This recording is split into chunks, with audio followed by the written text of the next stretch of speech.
नमस्कार, India at 9 में मैं कादम्बिनी शर्मा हूं आपके साथ। सबसे पहले खबर दिल्ली से। शराब घोटाले में अरविंद केजरीवाल की मुश्किलें बढ़ती जा रही हैं। ईडी के सम्मन पर अब तक केजरीवाल पेश नहीं हुए हैं, जिसके चलते अब ईडी कोर्ट पहुंच गई है। ईडी ने राउज एवेन्यू कोर्ट में केजरीवाल के खिलाफ शिकायत दर्ज कराते हुए कहा कि कई सम्मन जारी होने के बाद भी वो पेश नहीं हुए। राउज एवेन्यू कोर्ट इस मामले में 7 फरवरी को सुनवाई करेगी। शराब घोटाले में ईडी अब तक 5 समन जारी कर चुकी है, लेकिन केजरीवाल पेश नहीं हुए हैं। केजरीवाल ने ईडी के सभी समन को गैर कानूनी करार दिया है। अरविंद केजरीवाल को लेकर ईडी राउज एवेन्यू कोर्ट पहुंच गई है और कोर्ट में ईडी ने केजरीवाल के खिलाफ शिकायत दर्ज कराई है।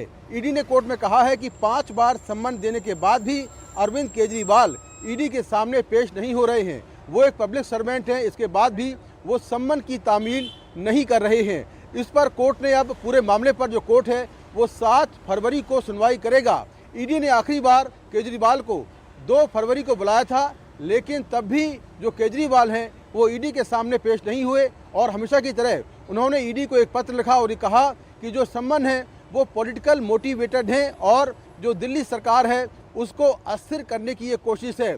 इसके पहले ईडी कई बार नवंबर से लगातार केजरीवाल को शराब घोटाले मामले में सम्मन भेज रही है, लेकिन एक बार भी अरविंद केजरीवाल ईडी के सामने पेश नहीं हुए हैं। हर बार उन्होंने ईडी को पत्र लिखा और ये कहा कि उनके जो सम्मन हैं वो पॉलिटिकल मोटिवेटेड हैं और ईडी बताए कि आखिर वो उनसे पूछताछ क्यों करना चाहती है। तो ईडी के सामने केजरीवाल 5 बार सम्मन देने के बाद भी पेश नहीं हुए।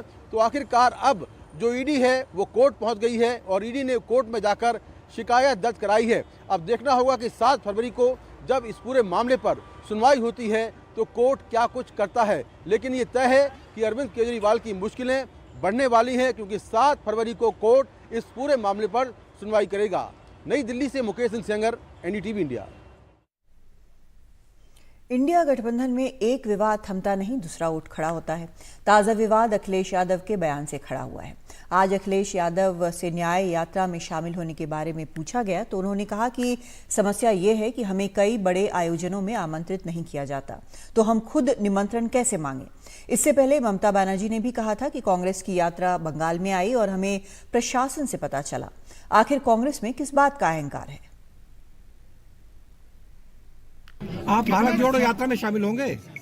देखिए, मुश्किल तो ये है कि कई बड़े आयोजन होते हैं, बड़े कार्यक्रम होते हैं, हम लोगों को निमंत्रण ही नहीं मिलता। तो अपने आप क्या मांगे हम निमंत्रण? मंदिर में कोई निमंत्रण मिला था आपको? अपने आप मांगने से मिला। जब आवाज उठाई हम लोगों ने कि बताओ हमारा घर गंगा जल से धोया, तब सुनने में आया कि उन्होंने कहा निमंत्रण दे दो, ठीक है इनको। उधर पश्चिम बंगाल में क्या हो रहा है? पश्चिम बंगाल में मुख्यमंत्री ममता बनर्जी दूसरे दिन भी धरने पर रहीं। केंद्र की ओर से बकाया भुगतान न करने के आरोप के बीच उन्होंने खेला होबे नारे के जरिए सरकार को घेरा। उन्होंने कहा कि इस बार लोकसभा चुनाव में जीत के लिए वो पूरी ताकत झोंक देंगी। अगर बीजेपी को लगता है कि वो हमेशा सत्ता में रहेंगे तो वो गलत है। अब बीजेपी नहीं आ पाएगी।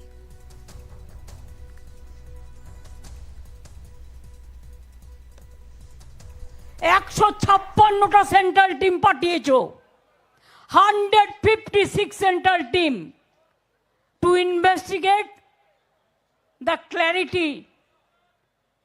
ইভেন তোমরা মিটিং ডেকেছো, আমার সব অফিসাররা গেছে। আমি নিজে প্রাইম মিনিস্টারকে 3 বার মিট করেছি, তা সত্ত্বেও গরিব লোকের টাকাগুলো তোমরা ছাড়োনি। আমি আমার প্রথম পদক্ষেপ আজ বলে যাই, 21 লক্ষ মজদুরকে যাদের টাকা কেন্দ্রীয় সরকার দেয়নি, আগামী 21শে ফেব্রুয়ারি তাদের টাকা তাদের ব্যাংক অ্যাকাউন্টে চলে যাবে, রাজ্য সরকার দেবে। আমি অল আউট খেলায় খেলবো, অল আউট জিতবো, অল আউট খেলবো। খেলাও হবে, খেলতেও হবে, জিততেও হবে। সব রাজ্য এইভাবে যদি এগিয়ে যায়, সব পন্টাল অর্গানাইজেশন যদি এগিয়ে যায়, সব রিজিওনাল পার্টি যদি এগিয়ে যায়, সব ন্যাশনাল পার্টি যদি এগিয়ে যায়, আমি বিশ্বাস করি বিজেপি যদি ভাবে আমি চিরকাল থাকবো, চিরকাল কেউ থাকে না। ওরা অনেক অত্যাচার করেছে, আর না, আর না, আর না, বিজেপি আর না, বিজেপি আর না, বিজেপি আর না। बीजेपी के दिग्गज नेता और पूर्व उप प्रधानमंत्री लालकृष्ण आडवाणी को 96 साल की उम्र में देश के सबसे बड़े नागरिक सम्मान भारत रत्न से सम्मानित किया जाएगा। प्रधानमंत्री मोदी ने आज इसका सोशल मीडिया पर ऐलान किया। वे पूर्व प्रधानमंत्री अटल बिहारी वाजपेयी और नानाजी देशमुख के बाद ये सम्मान पाने वाले बीजेपी के तीसरे नेता हैं। प्रधानमंत्री मोदी ने कहा कि वो हमारे समय के सबसे सम्मानित स्टेट्समैन हैं। देश के विकास में लालकृष्ण आडवाणी का योगदान कोई भूल नहीं सकता। जमीनी स्तर से काम शुरू कर वे देश के उप प्रधानमंत्री पद तक पहुंचे। भारत रत्न दिए जाने के बाद लालकृष्ण आडवाणी ने कहा कि ये मेरे लिए सिर्फ एक व्यक्ति का नहीं बल्कि उन सिद्धांतों का सम्मान है जो मैंने जिए। मैंने प्रतिबद्धता के साथ देश की सेवा की, चाहे कोई भी जिम्मेदारी दी गई हो। देश ने अपने एक महान सपूत पूर्व उप प्रधानमंत्री लाल कृष्ण आडवाणी जी को भारत रत्न देने का भी निर्णय लिया है। आदरणीय आडवाणी जी ने देश की जो सेवा की है वो अप्रतिम है। आडवाणी जी का ये सम्मान इस बात का प्रतीक है कि राष्ट्र की सेवा में अपना जीवन खपाने वालों को राष्ट्र कभी भुलाता नहीं है। भारत रत्न श्री लालकृष्ण आडवाणी जी को उनके इस आज के उनको जो सम्मानित किया गया है उसके संदर्भ में उनका अभिनंदन करने यहाँ आया था और उनके सम्मान से हमें व्यक्तिगत तौर पर और देश के लाखों करोड़ों लोगों को इससे बहुत आनंद हुआ है और उसी की अभिव्यक्ति करने में उनके पास आया था। मुझे भी बहुत अवसर मिला जीवन में। भारत रत्न श्री अटल बिहारी वाजपेयी, श्री नानाजी देशमुख और अब श्री लालकृष्ण आडवाणी जी, इनके साथ 70 वर्ष के करीब एक साथ काम किया है। भारतीय जनता पार्टी के संस्थापक सदस्य, कोटि कोटि कार्यकर्ताओं के प्रेरणा स्रोत,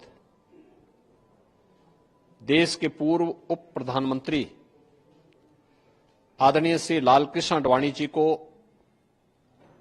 भारत रत्न से सम्मानित किए जाने का निर्णय अत्यंत अभिनंदनीय है। मैं इस अवसर पर सरदेव आडवाणी जी को हृदय से अभिनंदन करते हुए बधाई देता हूं और आदरणीय प्रधानमंत्री जी के प्रति आभार व्यक्त करता हूं। भारत रत्न सम्मान की घोषणा के बाद लालकृष्ण आडवाणी की बेटी प्रतिभा आडवाणी ने कहा कि वो जीवन भर कम शब्दों वाले इंसान रहे, लेकिन स्वाभाविक तौर पर उनकी आंखों में आंसू थे। बहुत खुशी है मुझे भी, पूरे परिवार को, कि दादा को इतना बड़ा सम्मान, देश का सर्वोच्च सम्मान मिला है। निश्चित ही आज मुझे एक व्यक्ति जिसकी याद सबसे ज्यादा आ रही है वो मेरी माँ है और माँ का दादा के जीवन में बहुत बड़ा योगदान रहा है, निजी जीवन में भी और राजनीतिक जीवन में भी। दादा बहुत खुश हैं। मैंने जब दादा को बताया, मुझे पता लगा और मैंने दादा को बताया तो वो बहुत ही खुश थे और उन्होंने यही चीज बोली कि जीवन में उन्होंने अपना पूरा जीवन देश की सेवा में लगाया। इसके लिए वो बहुत खुशगुजार हैं और प्रधानमंत्री श्री नरेंद्र मोदी का धन्यवाद करते हैं और देश की जनता का, जिनसे वो असीम प्रेम करते हैं, उनका भी बहुत धन्यवाद करते हैं कि जीवन के इस पड़ाव पर उनको इतना बड़ा देश का सबसे सर्वोच्च सम्मान मिला। ओडिशा दौरे के बाद प्रधानमंत्री मोदी असम पहुंच गए हैं। गुवाहाटी एयरपोर्ट पर राज्यपाल और मुख्यमंत्री ने उनका स्वागत किया। गुवाहाटी में पीएम के स्वागत के लिए हजारों दियों से खूबसूरत सजावट की गई है। प्रधानमंत्री मोदी रविवार को गुवाहाटी में कामाख्या दिव्य परियोजना की नींव रखेंगे। इसके तहत गुवाहाटी में कामाख्या कॉरिडोर बनाया जाएगा, जिससे श्रद्धालुओं को विश्व स्तरीय सुविधाएं मिलेंगी। गुवाहाटी से देखते हैं रत्नदीप चौधरी की रिपोर्ट। लगभग 1 लाख दिए इस पूरे जो फील्ड है, ये बहुत ही बड़ा एक मैदान है, खुला मैदान है, खानापाड़ा वेटनरी फील्ड, जहाँ पे कि बड़े बड़े जो राजनीतिक जो रैलीज होती हैं और बहुत बार इस फील्ड में प्रधानमंत्री नरेंद्र मोदी बतौर प्रधानमंत्री के रूप में उन्होंने लोगों को संबोधित किया है और कल भी वो संबोधित करेंगे। मगर ये जो नज़ारा आप देख सकते हैं, जिस तरह से बीजेपी के महिला कार्यकर्ता यहाँ पे एकजुट होके प्रधानमंत्री को इस बार जो उनके जो असम के सफर है इसके लिए उनको धन्यवाद अपनी तरफ से कहने की कोशिश कर रहे हैं। और ये जो इस बार ये जो हुआ है, ये जो विशेष तरीके से ये आयोजन किया गया है, इसका एक दूसरा महत्वपूर्ण अंग भी है। यहाँ पे हम देख सकते हैं असम के कैबिनेट मिनिस्टर अशोक सिंघल जी हैं। बहुत अनोखा दृश्य है। इस तरह से बहुत कम देखा जाता है कि जो महिला कार्यकर्ता है वो आगे आके इस तरह से प्रधानमंत्री का स्वागत कर रहे हैं। केवल महिला कार्यकर्ता ही नहीं है, साधारण हमारी जो कॉमन पीपल जिसको बोलते हैं, आम जनता के बीच से भी महिलाएं आई हैं और सबके हृदय में इतना स्नेह है, इतनी श्रद्धा है मोदी जी के लिए कि एक अविरल दृश्य आप देख रहे हैं कि दिया जला करके मोदी जी का स्वागत हो रहा है। इस ठंड के समय में भी महिलाएं आई हैं और अपने हाथ से दिया जला करके मोदी जी का स्वागत कर रहे हैं।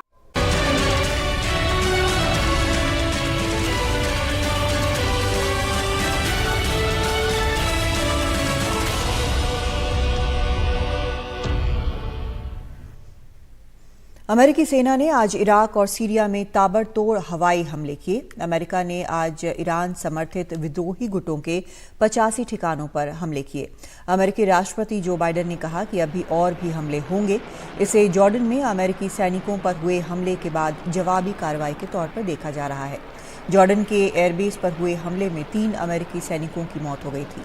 इराक ने हमले के बाद अमेरिका पर आरोप लगाया है। इराक ने हमले के बाद इस क्षेत्र में विनाशकारी नतीजों की चेतावनी दी है।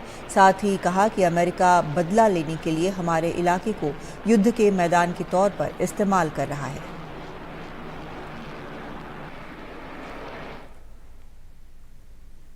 तो इंडिया एट 9 में फिलहाल इतना ही, लेकिन एनडीटीवी इंडिया पर खबरों का सिलसिला जारी है।